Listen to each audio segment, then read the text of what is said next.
안녕하세요. 네. 서울 한 중학교에서 온 학생입니다. 네. 네. 한 중학교에서 왔습니까? 네. 네. 네. 네.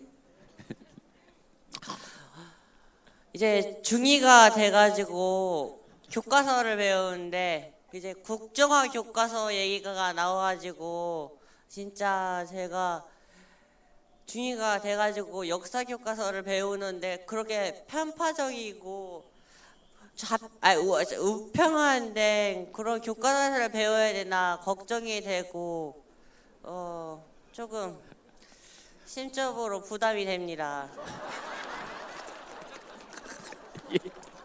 죄송하게 생각합니다. 안 그래도 바쁘실 텐데 심적으로 부담이 되시게 해서 굉장히 죄송합니다. 정말 중2에게 심적으로 부담을 끼친 그것은 우리 헌법 34조 모든 국민은 인간다운 생활을 할 권리를 가진다는 것을 위반한 것이기 때문에 정말로 어른들이 죄송하게 생각합니다. 네, 계속해서 말씀하십시오. 물론 저도 부담이겠지만 앞으로 고3이 돼가지고 수능을 볼 선배들은 얼마나 더 힘들지 걱정도 됩니다. 예, 고3의 심적 부담까지 고려해 주셔서 정말로 감사드립니다. 네. 공부가 정말 안 됩니다. 자꾸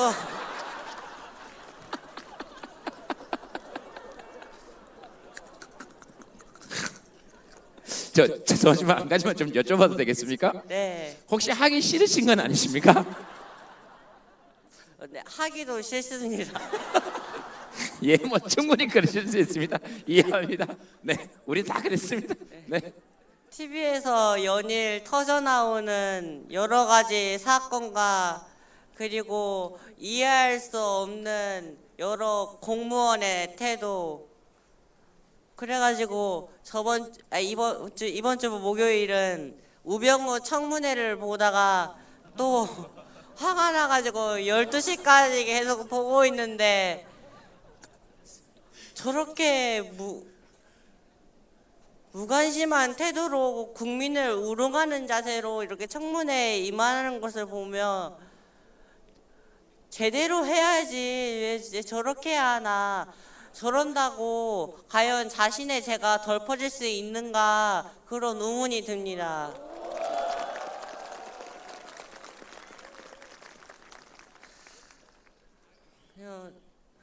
정말 박근혜 정부 동안 여러 가지 일들이 일어났습니다. 세월호, 메르스, 그리고 요즘 AI도 독감이고 인간도 독감 걸리고 진짜 6.25 전쟁 이후로 최대 위기가 박근혜 정부에서 몰려오는 것 같습니다.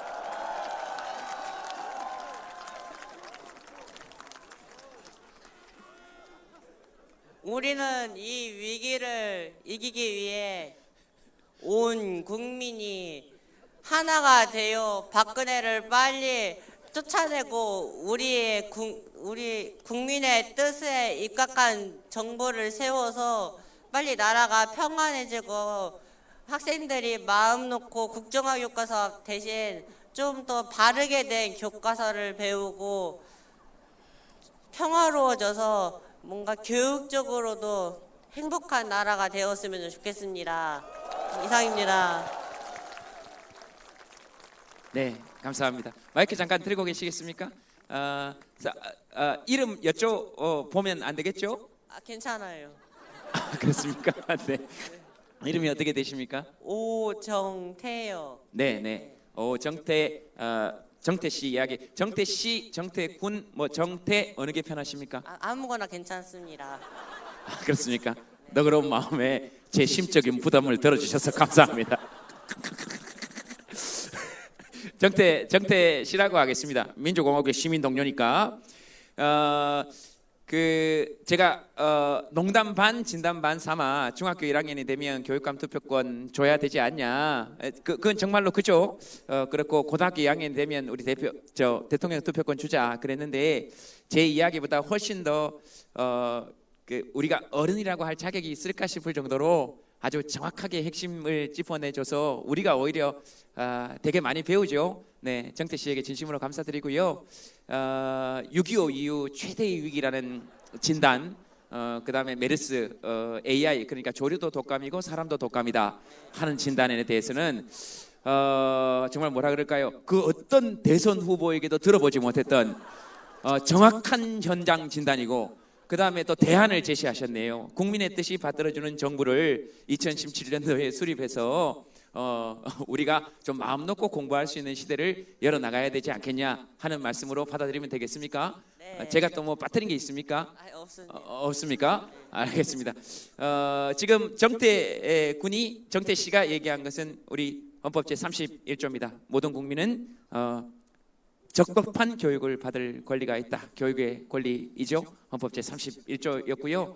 감사하게 생각하고 앞으로 하나만 좀 여쭤보겠습니다. 2017년도에 어떤 정부, 어떤 대통령이 나와야 우리나라가 올바른 방향으로 갈 것인지에 대해서 고견을 좀 부탁드려서 저희들이 좀 듣고 심적 부담을 좀 덜었으면 좋겠습니다.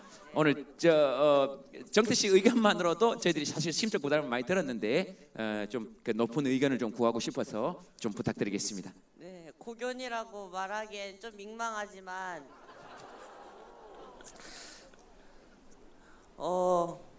모든 국민의 뜻을 받아들일 수는 없지만 이렇게 대다수의 의견을 존중할 수 있는 그런 대통령이 돼야 할 것이고, 이번 사태에 대한 공동 책임을 갖고 있는 저기 빨갱이 당에 새누리당에 관련되어 있는 사람들은 절대로 되면 안 된다라고 생각을 합니다. 그리고 저쪽 우리 유엔 사무총장에서 내려오신 그 기름 장관님께서는 저쪽 자꾸 간보고 이렇게 해가지고 안 그래도 흙탕물인 곳을 더욱 헤집어 놓지 말고 앞으로 처신을 어떻게 해야 할지 잘 생각해서 조금 차분하게 행동하셨으면 좋겠습니다. 나이도 많으시고 그렇게 품위도 이렇게 열심히 지키고 계신 분이 스스로 나서서 자신의 품위를 깎을 필요는 없다고 생각합니다. 제대로 된 정부가 만들어지길 기원합니다. 감사합니다. 조금 종합하고 죄송하지만 조금 더 해도 되겠습니까? 그냥 오늘 손석희의 뉴스룸이다 생각하시고 조금 인터뷰를 조금 하도록 하겠습니다. 거의 뭐 그냥 저를 손석희다 이렇게 손석희 아저씨다 이렇게 생각하시고 말투도 제가 좀 그렇게 바꿔드리겠습니다. 그 말씀 잘 들었고요. 요약해 보면 이렇습니다. 그 빨갱이 당이라고 하셨는데요. 그건 어쨌든 저희 방송국의 의견과는 상관이 없는 것이고요. 아마 색깔을 말씀하신 거죠? 색깔도 그렇지만 이번에 박근혜 편지가 공개되지 않았습니까? 거기서 친북적인 그런 여러 가지 단어와 내용을 보면서 진짜 통화찐보다는 아무것도 아니다. 진짜 빨갱이는 그들이다. 라고 그렇게 생각하고 있습니다.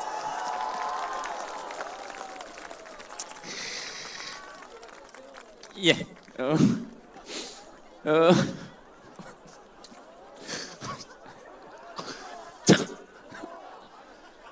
저는 오늘 은퇴를 선언합니다.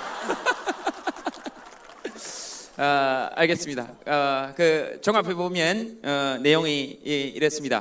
내년에 국민 대다수의 모두의 의견을 받아들이기는 힘들지만 국민 대다수의 의견을 존중해주는 정권이 생겼으면 좋겠고, 소수의 의견도 무시하지 않겠지만 국민 대다수의 의견이 받아들여지는 정권이 만들어졌으면 좋겠고, 그리고 적어도 그 정권의 공동 책임을 가지고 있는 빨간색을 당 색깔로 사용했던 새누리당은 참가하지 않는 것이 옳다고 생각하고, 그 다음에 유엔 사무총장을 지내셨던 반기문 사무총장께서는 막 품위도 누리셨고 권위도 누리셨으니 스스로 내려와서 안 그래도 지금 우리 어지러운데 흙탕물을 일으키지 말고 스스로의 품위를 지키시는 것이 유엔 사무총장으로서의 최소한의 품위를 지키는 것이 아닌가.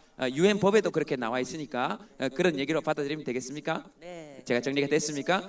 좋습니다. 그러면 지금 방금 말씀드린 건 제 개인적인 의견과는 전혀 관계가 없다는 것을 다시 한번 여러분들께 말씀드리고, 저는 다만 정리를 했을 뿐이며 우리 민주공화국 시민의 한 의견이라는 것을 말씀드립니다. 정치적 견해는 누구나 밝힐 수 있는 것이죠. 우리 헌법 제21조에 따라서 언론, 출판, 집회, 결사의 자유를 가지고 있고 모든 국민은 말할 자유를 가지며, 나는 나의 생각을 말할 권리가 있고 당신은 당신의 생각을, 정치적 견해를 말할 권리가 있고, 나는 당신의 생각에 반대할 권리도 있고 당신도 나의 생각에 반대할 권리가 있으나 누군가가 당신의 말할 권리 그 자체를 뺏으려고 한다면 기꺼이 당신 편에 서서 함께 싸우겠다 하는 것이 우리 헌법 21조의 정신 아닙니까? 그러니까 견해를 말할 수 있는 것이죠. 네, 혹시라도 정치적 견해가 다르시더라도 받아들일 수 있는 것이죠. 서로 토론할 수 있는 것이니까. 자, 그러면 마지막으로 이제 시간이 거의 다 됐어요.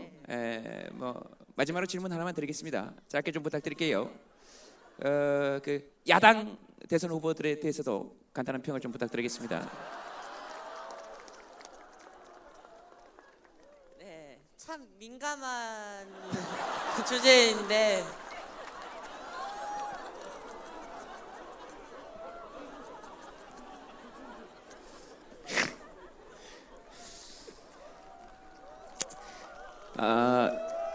개인의 견해니까요. 충분히 얘기할 수 있죠. 네, 개인의 견해니까. 네. 개인의 견해가 아니라 사실에 입각한 사실입니다. 네. 사실에 입각한 개인의 견해. 네. 이렇게 혼란한 시국을 틈타서 자신이 당연히 될 거라는 그런 생각을 버리고 진짜 이 시기에 국민이 원하는 대통령이 누구인지 생각하면서 진짜 국민을 위한 대통령이 되어야 하는 그런 자세가 필요할 것 같습니다. 알겠습니다. 네. 더 하실 말씀 없으십니까? 없습니다. 알겠습니다. 지금까지 정태, 오정태 씨, 지금까지 대한민국의 오늘 만민공동회를 통해서 두 분께서 탄생하셨습니다. 물론 다른 분들도 하셨지만 안동에서 올라오신 시인 한 분, 그 다음에 서울의 한 중학교에서 오신 혜성같이 떠오른 대한민국의 날카로운 정치평론가 한 분께서 탄생하셨습니다. 여러분들은 지금 현재 그 역사의 현장에 함께 하시고 계신 겁니다. 박수를 부탁드리겠습니다. 네.